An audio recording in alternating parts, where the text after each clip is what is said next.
proses pemilu adalah proses di mana mereka harus menentukan pilihan. Lalu kemudian ketika pilihannya itu terpilih, mereka akan bersukacita. Meskipun kita patut mensyukuri benar-benar bahwa masyarakat kita secara umum sudah menyalurkan hak aspirasinya. Saya selalu katakan bahwa media itu salah satu instrumen pendukung demokrasi yang paling efektif. Kenapa? Karena melalui corong media inilah kita bisa mengedukasi masyarakat.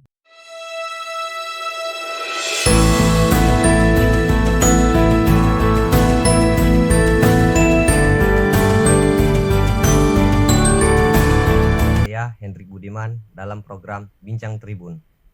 Kecek pemilu, kita cerita pemilu. Kerjasama Tribun Bengkulu dan Bawaslu Provinsi Bengkulu. Tribuners, saat ini kita sudah bersama Dr. Kolby Koiri, akademisi Unpas Fatmawati Soekarno Bengkulu, TPD DKPP Pemilu Provinsi Bengkulu dan pemerhati pemilu. Tribuners, kita sudah melewati pencoblosan Pilkada serentak 2024. Nah Pak Kolby, seperti apa dinamika sosial terjadi di masyarakat pasca pemilu ini Pak? Baik, saya kira persoalan demokrasi di Indonesia sudah berjalan dengan baik. Kemudian kalau kita lihat secara lokalistik, alhamdulillah Bengkulu nyaman, tenang, damai, sesuai dengan yang kita harapkan. Saya kira sejauh ini ya alhamdulillah tidak terjadi persoalan-persoalan yang mendasar ya. Saya kira itu ya. Nah Pak, menurut pandangan Pak Kolby, bagaimana riak-riak yang terjadi di masyarakat Provinsi Bengkulu, khususnya yang dukungannya kalah di pilkada dan dukungannya menang di pilkada ini Pak? Secara natural sebenarnya tidak ada persoalan yang mendasar. Sekali lagi saya tekankan bahwa tidak ada persoalan mendasar ini dalam arti bahwa masyarakat semakin tercerdaskan bahwa proses pemilu adalah proses di mana mereka harus menentukan pilihan. Lalu kemudian ketika pilihannya itu terpilih, mereka akan bersukacita. Itu secara manusiawi mereka akan bahagia, senang, kemudian meluapkan kegembiraan dengan berbagai cara. Lalu kemudian ada euforia yang menurut saya masih dalam tahap wajar ya, khusus Bengkulu masih sangat normal. Lalu kemudian bagi mereka yang merasa kalah calonnya tentu juga akan berdampak secara psikologis ya. Secara psikologis kemudian mereka akan merasa sedih, kecewa, dan bahkan mungkin akan mengekspresikan kecewaan itu dengan berbagai cara. Namun sejauh ini ekspresi itu masih dalam tahap wajar ya, kira-kira kekecewaan itu masih bisa dikontrol dan tidak destruktif ya. Jadi secara umum ya fine-fine aja Bengkulu ini ya. Alhamdulillah saya lihat begitu ya. Jadi tidak ada gesekan-gesekan terjadi di masyarakat seperti itu? Tidak ada, sejauh yang saya amati, sejauh yang saya lihat Bengkulu tidak mungkin juga begini ya, kalau saya coba ceritakan sejarahnya proses pemilu di Bengkulu, mungkin ada beberapa hal, beberapa peristiwa yang itu menjadi pelajaran dan pengalaman yang berharga di mana masyarakat kemudian tersadarkan bahwa tindakan-tindakan destruktif akibat beda pilihan itu tidak tidak baik. Kita punya peristiwa Kaur, kita punya beberapa peristiwa gesekan yang luar biasa, tapi itu sejarah. Dan masyarakat Bengkulu cepat belajar. Karena itu saya apresiasi berbagai pihak, terutama kepada masyarakat yang sudah dewasa dalam melakukan proses politik ini, sehingga alhamdulillah gesekan-gesekan yang patut diduga di awal akan terjadi justru tidak terjadi gitu ya, dan ini bahagian dari kedewasaan politik masyarakat Bengkulu, saya kira itu ya. Pak, jadi di pemilu kada khususnya di Bengkulu kan ini partisipasinya meningkat ya Pak. Jadi itu kesadaran masyarakat kan atau kesuksesan penyelenggara ini Pak, seperti apa Pak? Untuk hal ini saya perlu menyampaikan beberapa hal ya. Pertama, kita tentu mengapresiasi usaha atau ikhtiar yang dilakukan oleh penyelenggara, dalam hal ini KPU, Bawaslu, kemudian juga ada DKPP sebagai penyelenggara pemilu dengan tugas dan kewenangan masing-masing. Karena kalau kita lihat dalam proses sosialisasi begitu masif dilakukan oleh KPU, begitu masif dilakukan oleh Bawaslu, baik secara institusional antar organisasi, baik yang berbasis komunitas dan lain sebagainya, kemudian juga melibatkan lembaga-lembaga perguruan tinggi dan lain sebagainya. Ini juga salah satu pendukung di mana terjadinya partisipasi masyarakat yang kian meningkat. Kalau kita banding dengan tahun 2019 tentu terjadi peningkatan kurang lebih 2, sekian persen ya. Peningkatan ini tentu kita syukuri sebagai bahagian dari ikhtiar penyelenggara untuk melibatkan masyarakat, menyentak kesadaran masyarakat akan hak dan kewajibannya sebagai warga negara.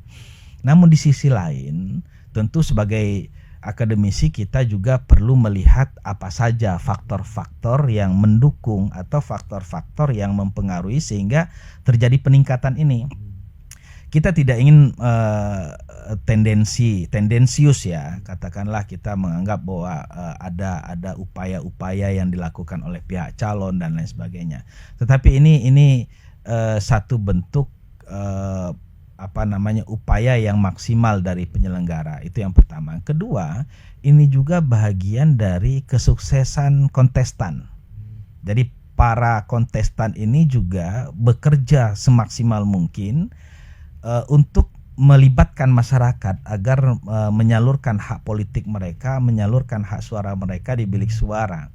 Namun kemudian perlu kita coba renungkan apa yang disampaikan misalnya oleh Prof. Burhanuddin Muhtadi dengan apa yang diistilahkan dengan money politik dan cost politik. Saya tidak ingin terlalu jauh untuk menggali itu karena saya tidak memiliki data yang valid. Hanya saja kita perlu juga mengevaluasi mungkinkah kesadaran politik ini muncul karena memang itu berangkat dari intristik ya. Jadi kesadaran dari dalam diri masyarakat bahwa dia adalah warga negara, bahwa dia punya hak, punya kewajiban untuk memilih dan menentukan pemimpinnya, atau kemudian ada faktor ekstrintik itu ya.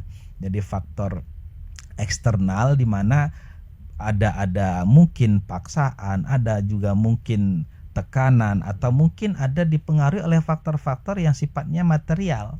Bisa saja itu terjadi. Hanya saja untuk memvalidasi itu kita perlu, ini tantangan bagi akademisi saya kira, untuk mencoba memperkuat fenomena ini menjadi sebuah fakta yang berbasis data. Jadi saya kira nanti ini teman-teman di ilmu politik, teman-teman di ilmu hukum, dan teman-teman di ilmu sosial lainnya untuk mengkaji lebih jauh bagaimana fenomena ini terjadi di tengah kejenuhan masyarakat. Karena ada penelitian yang menyebut bahwa pemilu yang berdekatan, pilkada yang berdekatan dengan pemilu itu menimbulkan kejenuhan masyarakat untuk menyalurkan hak aspirasinya. Saya kira ini poin awal yang bisa kita mulai untuk memvalidasi benarkah itu, atau katakanlah ini sebagai bahagian dari kerja-kerja ilmiah yang bisa dilakukan oleh baik itu mahasiswa maupun para akademisi, dosen dan lain sebagainya untuk meneliti apa sih sebenarnya faktor yang menyebabkan terjadinya peningkatan ini. Meskipun kita patut mensyukuri benar-benar bahwa masyarakat kita secara umum sudah menyalurkan hak aspirasinya. Saya kira itu ya. Nah Pak, menarik nih Pak. Kan ada istilahnya pesta demokrasi. Nah. Jadi menarik dari apa yang Bapak ulas tadi. Nah kita flashback ke belakang sedikit. Di masyarakat berkembang dengan kita senang dengan pestanya, tapi bukan dengan demokrasinya. Apakah itu yang menjadi peningkatan partisipasi di masyarakat Provinsi Bengkulu itu? Ya, ini jadi menarik sekali ya. Kita cenderung memahami pesta itu adalah sebuah event, sebuah kegiatan yang memang penuh dengan pernak-pernik. Sehingga ya kalau pesta itu ya bergembira. Pesta itu ya senang-senang, happy-happy gitu ya. Lalu kemudian ketika ini dihubungkan dengan pesta demokrasi, mungkin akan menjadi kesimpulan yang berbeda di setiap pihak ya. Ya kalau pesta mah kita ya mesti senang-senang, kemudian setiap masyarakat perlu menjalannya dengan tanpa beban dan seterusnya. Kemudian tendensi dari pesta ini kan akhirnya bermuara kepada apa sih yang membuat kita bisa bahagia gitu. Lalu kemudian dilihat, diinventarisir, kebahagiaan itu bermula dari mana gitu ya. Ya, saya kira sekali lagi saya katakan ini patut kita telusuri, patut kita analisis lebih jauh. Jangan-jangan makna pesta itu kemudian berkonotasi negatif. Ya, bisa saja karena sekarang trennya itu kan karena proses politik di Indonesia kemudian juga di pemilu kada itu kosnya luar biasa, sangat besar. Ya mulai dari proses pencalon, meskipun sebenarnya pencalonnya gratis, tidak bayar, tetapi bagaimanapun ketika melibatkan orang lain dalam sebuah proses pesta demokrasi, jangankan pesta demokrasi, pesta nikahan aja, ya ada bagian-bagian tertentu yang perlu kos, ya mau masak, mau beli hidangannya dan seterusnya, apalagi pesta demokrasi. Karena itu ini juga menjadi bahan evaluasi menurut saya sejauh ini, meskipun pesta itu sudah dijalani, hanya saja memang kualitasnya yang perlu kita coba diskusikan lebih jauh. Ya, termasuk dalam hal ini bagaimana kualitas proses. Sekali lagi keberhasilan atau kualitas pemilu, kualitas pilkada, kualitas pemimpin itu menjadi satu harga mati untuk mendapatkan results, hasil yang baik. Saya selalu mengatakan bahwa pemilu itu atau pilkada itu tidak saja berorientasi pada result sesungguhnya, tapi proses itu penting.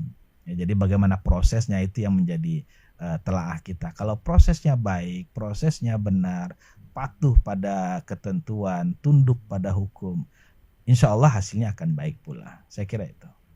Pak, bagaimana menurut Bapak untuk pengaruh hasil pilkada ini terhadap keberagaman budaya dan etnis, khususnya di Indonesia, Pak? Ya, secara umum saya kira kita merujuk kepada ruh di mana semangat kebinekaan itu mesti tertanam di dalam diri kita. Kita adalah masyarakat yang multikultur, masyarakat majemuk. Tetapi kita disatukan dalam satu filosofi. Yang filosofi ini menurut saya ada di dalam kesepakatan-kesepakatan di mana kita sudah menyadari bahwa Indonesia ini berada dalam sebuah kesatuan. Karena itulah maka muncul istilah Bhinneka Tunggal Ika, berbeda-beda namun satu jua. Lalu kemudian kalau kita tarik ke wilayah politik, maka sesungguhnya secara platform mungkin partai-partai juga berbeda-beda. Ada yang nasionalis, ada yang nasionalis religius, ada yang religius dan seterusnya. Bagi saya itu perbedaan yang sesuatu yang given sebagai sebuah kekayaan bangsa Indonesia. Lalu kemudian perbedaan-perbedaan ini ketika kemudian ditarik ke anasir politik, maka akan muncul namanya identitas. Dan identitas itu menurut saya tidak ada persoalan. Karena setiap kita kan punya identitas. Ya, identitas apapun. Ya kita punya. Hanya saja yang memang patut kita waspadai itu ketika identitas itu menjadi sesuatu yang mutlak dalam diri manusia, sehingga dia tidak mau mencoba membangun konektivitas atau interaksi dengan di luar identitasnya. Itu yang menjadi persoalan. Sehingga disinilah peran masyarakat, peran agama, peran tokoh, kemudian peran partai politik untuk dapat mengelaborasi perbedaan itu menjadi sebuah kekuatan. Kita punya slogan Persatuan Indonesia. Dari sisi apapun kita tidak bisa menafikan akan keberagaman, karena itulah kita mesti satukan dalam slogan itu. Kemudian di dalam proses pemilu, perbedaan-perbedaan itu saya kira tidak saja secara platform politik, tapi juga dalam pilihan, dalam partai politik juga ada perbedaan-perbedaan, dan itu alamiah. Karena itu yang perlu saya tekankan adalah bahwa siapapun yang terpilih dalam proses politik yang fair, proses politik yang sesuai dengan mekanisme yang ada, taat pada hukum, patuh pada ketentuan, maka itu adalah pilihan kita bersama. Dan ketika dia jadi, dia tidak hanya menjadi pemimpin satu golongan, tidak hanya pemimpin satu kelompok, tapi dia adalah pemimpin untuk semua orang. Apakah dia muslim, non muslim, atau apakah dia orang Jawa, Sunda, Padang, Bali, atau apa, semuanya yang ada di masyarakat. Nah, khususnya di Bengkulu juga demikian saya kira. Jadi mau dia orang mana, kita tidak mau terjebak dalam isu-isu SARA itu. Karena bagaimanapun kalau kita merujuk ke teori-teori konflik itu ya karena ada konflik antar kelompok salah satu penyebab terjadi. Dan alhamdulillah Bengkulu bisa terjaga meskipun awalnya muncul ini. Di awal-awal ini muncul, tetapi alhamdulillah. Nah, ini juga yang menurut saya perlu diperkuat kembali. Ketika calon yang ditentukan itu sudah ditetapkan terpilih, dia mesti melakukan konsolidasi itu, rekonsiliasi lah ya, melakukan rekonsiliasi terhadap masyarakat, bagi masyarakat yang berbeda kelompok pilihan ini. Kemudian yang kedua, bagaimana melibatkan media. Saya selalu katakan bahwa media itu salah satu instrumen pendukung demokrasi yang paling efektif. Kenapa? Karena melalui corong media inilah kita bisa mengedukasi masyarakat. Ya, pada event-event tertentu mungkin tidak, karena keterbatasan informasi yang diperoleh masyarakat. Bagaimana kemudian informasi ini bisa sampai? Ya melalui media, apapun medianya. Apakah nanti melalui media cetak, elektronik, kemudian media online, atau kemudian ada upaya-upaya yang kreatif dari masyarakat melalui medsos. Saya kira ini bahagian dari yang bisa dilakukan ya. Dan alhamdulillah Bengkulu sejauh ini tidak ada yang mengkhawatirkan menurut saya begitu. Pak, ini kan pilkada sudah selesai nih. Apa upaya yang harus dilakukan pemerintah daerah untuk mengurangi dampak negatif terhadap dinamika sosial yang terjadi? Pertama, saya kira yang harus dilakukan adalah bahwa pemimpin terpilih yang nanti akan mengomandoi, menakodai pemerintahan provinsi Bengkulu, termasuk juga kabupaten kota ini ya, karena kita pilkada serentak, jadi kabupaten kota juga termasuk dalam hal ini. Saya hanya ingin mengingatkan bahwa keterpilihan saudara, keterpilihan Anda di dalam proses politik ini adalah kemenangan masyarakat secara umum. Seluruh masyarakat yang berada di wilayah di mana saudara terpilih. Karena itu maka harus ditanamkan keyakinan bahwa Anda adalah pemimpin masyarakat.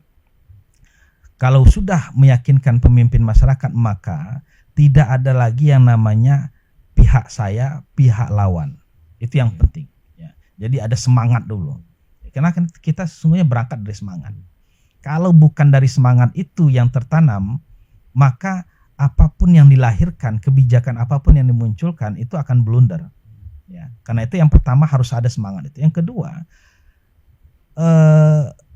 sebagai pemimpin tentu memiliki kebijakan-kebijakan. Nah, kebijakan-kebijakan tersebut harus diorientasikan pada kesejahteraan rakyat, pada kemakmuran masyarakat. Jadi karena tanpa memandang golongan, suku, ras dan lain sebagainya. Mau dia mendukung kemarin atau tidak, mencoblos kemarin atau tidak, apatah lagi kan kita tidak tahu benarkah si A mendukung saya. Karena itu kan kita rahasia, tidak ada yang tahu siapa yang dipilih oleh masyarakat. Karena itu kita harus mengingatkan terus pada pemimpin kita bahwa dia adalah pemimpin masyarakat, karena itu kebijakannya harus berorientasi pada masyarakat. Yang ketiga, sembari menyusun kebijakan-kebijakan itu, saya kira perlu melakukan rekonsiliasi. Jadi partai-partai pendukung yang selama ini mungkin tidak mendukungnya gitu kan, saya kira jangan pula diabaikan. Jangan pula dianggap lawan selama-lamanya. Karena dalam politik itu kan tidak ada teman abadi ya. Yang ada kepentingan. Dan kepentingan ini adalah kepentingan masyarakat. Selama partai politik yang tidak mendukung pada proses pilkada kemarin itu berorientasi pada masyarakat, dia adalah mitra. jangan dijauhi. Kemudian perlu melibatkan tokoh-tokoh masyarakat, tokoh agama, akademisi, NGO dan lain sebagainya termasuk media untuk mengedukasi masyarakat. Jadi bagaimana kemudian pihak-pihak yang dilibatkan ini diberikan tanggung jawab untuk mempererat, memperkuat komitmen atau semangat masyarakat sehingga kemudian mereka bisa berkontribusi pada pembangunan. Jadi jangan mereka dilarutkan di dalam pertikaian, di dalam konflik dan lain sebagainya. Yang harus dilakukan adalah bagaimana antar masyarakat ini terjadi harmonisasi. Nah, harmonisasi ini sebagai sumber untuk kekuatan pembangunan kita. Saya kira itu yang harus dilakukan oleh pemerintah ke depan, sehingga tentu yang paling penting juga adalah menunaikan janji-janji politik ya. Janji-janji politik yang sudah disampaikan. Memang kita tidak bisa kemudian menagih secara legal formal mau 1000 kontrak politik yang dilakukan. Tidak ada tuntutan yang bisa dilakukan oleh masyarakat. Oleh karena itu jangan sampai masyarakat kemudian apatis ya. Jangan sampai kemudian masyarakat merasa ya percuma aja kami pilih kalau kemudian tidak sesuai dengan visi dan misi. Kami milih mereka ini kan karena visi dan misi. Mungkin masyarakat berpikir begitu. Tapi kalau kemudian visi misi programnya tidak sesuai dengan apa yang dijanjikan, kan masyarakat apatis. Dan ini menurut saya salah satu juga yang menurunkan kualitas partisipasi. Ya, jadi ini perlu kerja bersama, kerja kolektif ya. Yang harus kita bangun itu integritas. Nah, saya selalu memahami integritas itu adalah bentuk loyalitas kepada negara kesatuan Republik Indonesia. Jadi kita berpikir untuk negara, ya, untuk bangsa. Nah, kalau udah berpikir negara dan bangsa, maka kita sungguhnya berbuat untuk masyarakat. Nah, pemimpin kita diharapkan begitu. Saya kira itu. Nah, Tribuners, akhirnya kita sudah di penghujung acara. Semoga apa yang disampaikan Pak Dr. Kolby Koiri bisa bermanfaat untuk pemirsa tribunbengkulu.com. Akhir kata, wabillahi taufiq wal hidayah. Wassalamualaikum warahmatullahi wabarakatuh. Waalaikumsalam.